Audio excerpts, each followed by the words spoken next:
Welcome back to my channel IMDb 8 Recap. Today I'm going to explain the action, crime, and thriller movie Taken, released in 2008. The movie is about a father who also happens to be a high-profile ex-CIA officer, and all hell breaks loose when his beloved daughter gets kidnapped, and he leaves no stone unturned to get her back. But before we begin to tell you the story, please subscribe to our channel, as we really need your support to grow and keep making these amazing recaps. Thanks, from the team of IMDb 8 Recap. If you have subscribed, and beware of the spoilers. The movie opens with Bryan Mills, who is a former CIA agent and separated from his wife. He carefully selects a karaoke machine for her daughter Kim's 17th birthday. When he arrives at a stately home, Kim's mother, Lenore, is not happy about Bryan's arrival but rather insults his presence. Kim likes Bryan's gift but is distracted when her rich stepfather Stuart brings her a horse as a gift. Bryan is saddened by this and is left alone in his small apartment afterwards. 3 of his friends, who are also retired officers, join him for a game of poker along with steak and drinks. Sam urges Bryan to join his team in providing security to a famous female pop singer at a concert tomorrow to earn some money. Before the concert, Bryan asks pop singer Shira for advice because of his daughter's interest in singing. Shira replies sarcastically to choose another field. Kim calls Bryan over for lunch, much to Bryan's delight as his job leaves him with no time for his wife and daughter. So, he is now trying to rekindle his fatherly relationship with Kim. After the concert ends, a mob suddenly breaks down the security. Meanwhile, a man attacks Shira with a knife, but Bryan saves her from the attacker. He gets her out safely, and Shira offers Bryan's daughter a singing coach and an arrangement as a thank you for saving her life. The next day, Bryan is eager to tell Kim about Shira's offer, but Lenore's presence prevents him from telling her. It soon becomes clear that the two of them are only there to sign parental consent forms because Kim wants to go to Paris with her friend Amanda. Bryan refuses because he knows that Kim is too young and that it is dangerous for her to go to Paris alone. Kim confides that she will be living with Amanda's cousin and spending most of her time at museums. Bryan doesn't agree, and she leaves crying. Bryan doesn't want to upset Kim, so the next day he takes the signed permit to Stuart's house. Kim is overjoyed, but Bryan has some demands that Kim must accept. Number 1 is that he will drop Kim off at the airport himself. The second is that she will call him first when she reaches Paris. Third and last, she would call Bryan every night before going to bed to check on her well-being. He also gives Kim a cell phone with all his phone numbers saved in it, and Kim agrees to all of his demands. Bryan found a European map with several locations in Kim's bags at the airport. He asks Lenore about it, and she reveals that the two girls will not only be staying in Paris but will also be going on their European tour. But now it's too late and Bryan can't do anything. The two girls meet a boy named Peter while waiting for a taxi at the Paris airport. He suggests that they share a cab, which would lower the cab fare, to which Amanda and Kim agree. While waiting, Peter uses Kim's phone to take a picture of them. He first drops them both off at their residence and invites them to a party at night. He then calls someone and talks about the girls. The apartment is empty because Amanda's cousins are in Spain. She tells Kim that she wants to spend the night with Peter. Bryan calls Kim, but Amanda has played the music in the apartment so loud that Kim can't pick up the call. Kim notices her father's missed call. She calls him back and goes to the other side of the house to listen, where she sees Amanda dancing through the window. Suddenly, some men grab Amanda. Kim is horrified and immediately informs Bryan. Bryan overhears her and immediately orders her to hide in the next bedroom. While hiding under the bed, Kim tells Bryan that they've only met Peter so far. He tells her that now she is going to be kidnapped, so he asks Kim to leave her phone on and to give any details about the kidnappers. Bryan's phone number is on record. Kim relaxes as she sees them return, but she is apprehended. Beard. She exclaims, 6 feet, a tattoo, the right hand, the moon, a star. Bryan realizes that the kidnapper is on the phone, so he tells him that he won't follow him if he releases his daughter immediately. If not, he will follow him, find him, and kill him. The man says good luck to Bryan and smashes the phone. Bryan sends the recording to his friend Sam to track down the kidnapper. He then visits his ex-wife and her husband's house and informs them of Kim's abduction. Bryan tells Stuart that he needs a private plane to Paris, and he makes the necessary arrangements. Bryan searches Kim's room.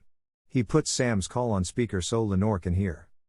Sam reports that the language and accent are Albanian. Marco is the leader of a gang that kidnaps girls, and Kim will disappear in less than 96 hours, then it will be impossible to find her. Bryan arrives in Paris and investigates the apartment of Amanda's cousins. He imagines the kidnapping and finds Kim's cell phone near the bed where she hid. Bryan zooms in on a photo of Peter that was found on Kim's cell phone. At the airport, Peter advises a single young woman to share a taxi. Bryan then arrives and captures him, but his partner attacks Bryan, and Peter escapes during their fight. After Bryan kills Peter's partner, he steals a taxi and follows Peter. Peter successfully jumps off the bridge but is unfortunately hit by a truck and passes away. Bryan contacts a friend in Paris, Jean-Claude, for help. He tells Bryan where the Albanian hawks are but advises him not to mess anything up. Jean-Claude tells his man to secretly follow Bryan. He rents a car and then hires an Albanian translator. Bryan goes to a hooker's area and argues with a prostitute about money so he can meet her pimp. Bryan slips the pimp a listening device. Then he gets into the car and orders the translator to translate. The pimp is speaking with someone on the phone about new items brought into a construction site. After getting an Albanian English dictionary from the translator, Bryan dismisses him. There are long lines at a construction site. Bryan decides to also stand in the same queue. He pays and goes inside, where small rooms have been constructed with curtains all around, and he frantically searches each room. A man is in a room with an intoxicated woman, and there he sees Kim's jacket. He inquires about Kim from the woman, but she is in no condition to reveal anything. He fight off all the guard who stood in his way and escaped with the woman. Bryan has done some serious damage since his arrival and escape were not hidden. He then brings the woman to a hotel room and gives her fluids through an IV drip to detoxify her. Jean-Claude invites Bryan to meet him by the river. Bryan doesn't trust him, so he calls him. Jean tells him that there is a warrant for his arrest because of what he did last night at the construction site. However, because of Bryan's previous government service, Jean has granted permission to send him back to America. But Bryan doesn't want to leave without his daughter. Meanwhile, the police trace Bryan's location through his phone and conduct a raid. Then it turned out that Bryan was talking to Jean via walkie-talkie from another building. Bryan sneaks out of the building and goes back to the hotel. This victim girl has regained consciousness, and she seems to be normal after the drips. She tells Bryan that the jacket was given to her by Kim herself, and she didn't steal it. Peter gave her a narcotic drink and left her in a house. The door of the house was red. Bryan asks her to remember further, so she says that house is in paradise. Bryan arrives at the house with the red door, shows Jean's business card, and enters the house. He meets their leader, who is eating with his companions. But he doesn't know which of them is Marco. Bryan talks to them about increasing the deal rate, and they agree. He checks the hands and heights of all the people present. After finally talking to Marco, he realizes his voice and recalls that it's the same voice that he heard when his daughter was being kidnapped. He then tells him that the two of them spoke on the phone a few hours ago. Bryan told him he would find him and kill him. He kills all the goons except Marco. Bryan searches the house and discovers that Amanda has died of a drug overdose. Kim is nowhere to be found.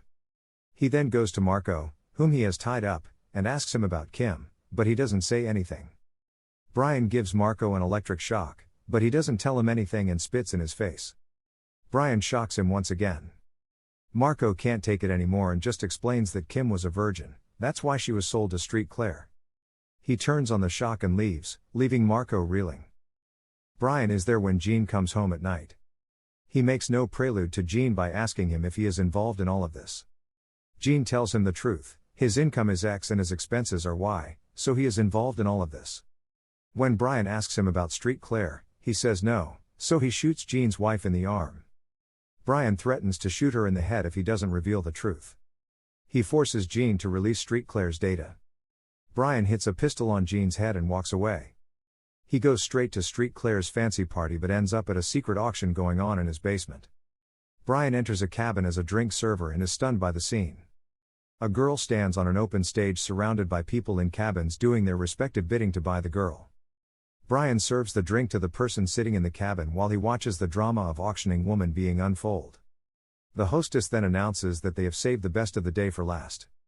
Along with this, they bring a girl on stage in a black gown. When her gown is removed, it is revealed that she is none other than Bryan's daughter Kim. Bryan pulls out a pistol, puts it on the man, and asks him to bid. Kim's bid ends at $500,000. As Bryan leaves the cabin with the man, someone from behind hits him on the head, knocking him unconscious. When Bryan regains consciousness, he finds himself hanging from a pipe. Street Claire stands before him. Bryan pleads with him to return his daughter, but Street Claire says he has done his bidding and business is business. Street Claire then orders his guards to quietly assassinate Bryan before departing. Bryan frees himself by breaking a pipe attached to the ceiling. He kills all the guards and proceeds towards Street Claire, who is standing in the elevator. St. Clair is alarmed to see Bryan. He asks him for Kim's address, and St. Clair tells him that they left on a luxury yacht. St. Clair further tells Bryan that it's just business and he doesn't have any personal animosity towards him, but Bryan shoots him and sends him up the elevator to the party, causing a commotion. Bryan heads to the river, but the yacht had left. He climbs onto the Pont des Arts bridge, and as the yacht passes under it, he jumps onto it. He kills all the guards on it. When he reaches his daughter, an old sheik holds a curved dagger to Kim's neck. Before Sheik could have mustered a word, Bryan kills him with a headshot. Kim is overjoyed to see Bryan there and hugs him. She cannot believe that his father has come to save her. In the end, Bryan saves his daughter, who he loves dearly. They both reach US, where Lenore and Stuart are waiting for them. Kim meets the two, and Lenore thanks Bryan with a hug. Kim leaves with Lenore and Stuart. A few days later, Bryan brings Kim to someone's house to surprise her. He rings the doorbell, and pop star Shira opens the door. Kim can't believe she is seeing Shira right in front of her eyes. Shira takes a surprised Kim inside her house and the movie ends here. Overall, Taken is a great movie to watch with an amazing storyline, so make sure to check it out. To watch many more exciting recaps like this, don't forget to subscribe, as that's the only way we can keep making these fantastic recaps and like this video. Let us know in the comments section about your next favorite movie that you would like us to recap.